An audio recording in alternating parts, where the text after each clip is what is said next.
সবথেকে বড় কথা আমরা এখানকার মানুষদের একটা কথা বলতে এসেছি যে জাতি অসম্মানজনক বিশেষ করে মহিলাদের সম্পর্কে বলা হচ্ছে এই রাজ্যের মানুষের হয়ে বলতে এসেছি সেটাই একমাত্র সত্যি নয়।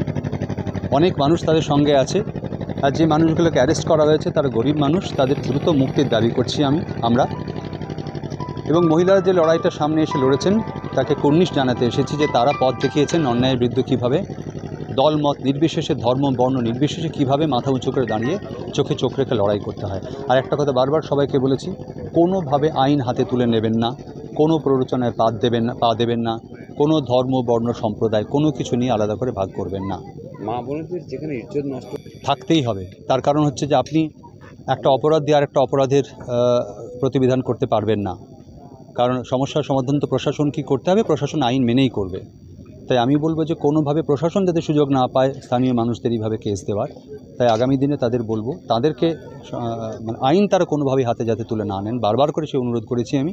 আর কোনো ধর্ম বর্ণ সম্প্রদায়কে আলাদা করবেন না, এটা গরিব মানুষের লড়াই, এটা রুটি রুজির লড়াই, এটা জল জমির লড়াই, তার বাইরে আর কিচ্ছু নয়। এটা খুব দুঃখজনক, এই এলাকার এত মানুষ তাকে ভোট দিয়েছেন, বিশেষ করে মহিলারা তাদের পাশে এসে দাঁড়ালে আমার মনে হয় মহিলারা একটু ভরসা পেতেন। এটা আলাদা করে বলছি না, যা দেখছি একটাই কথা বলবো যে ওই একই কথা তারা বারবার বলছেন, বলতে বলতে কেউ কাঁদছেন, কেউ চিৎকার করছেন, একজনকেও বাইরের এখানে কাউকে দেখতে পাইনি আমরা। হ্যাঁ, চূড়ান্ত অন্যায়, চূড়ান্ত লাঞ্ছনা, সেই কথাগুলোই বারবার করে বলছেন। হ্যাঁ, আমরা সংবাদ মাধ্যমকে বলেছি আপনাদের মাধ্যমে রাজ্যের সর্বোচ্চ প্রশাসনকে আমরা আমাদের এই দাবিটা জানাচ্ছি যে আপনারা আরও সহানুভূতির সঙ্গে সমব্যথী হয়ে এখানে আসুন, এবং বিশেষ করে যাদের অ্যারেস্ট করা হচ্ছে তাদের দ্রুত মুক্তির দাবি করছি আমরা। না রিপোর্ট, আমরা এটা কোনো অর্গানাইজেশন নয়, আমরা একদম কয়েকজন বন্ধু ব্যক্তিগতভাবে, যেহেতু 144 আছে, 4 জনের বেশি আসা যায় না, একদম ব্যক্তিগত উদ্যোগে, এখানে কোনো দল সংগঠন কিছু নেই।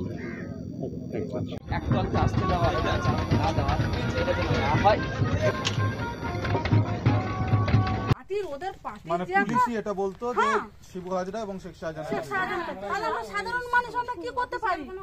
আমাদের উপরে অত্যাচার হলো, আমাদের মুখ বন্ধ করে থাকতে হয়েছে, মার খেতে হয়েছে, আমাদের দোকানে কাজ করে। তাহলে এবারে প্রশাসন কিসের জন্য আমাদের পাশে আছে?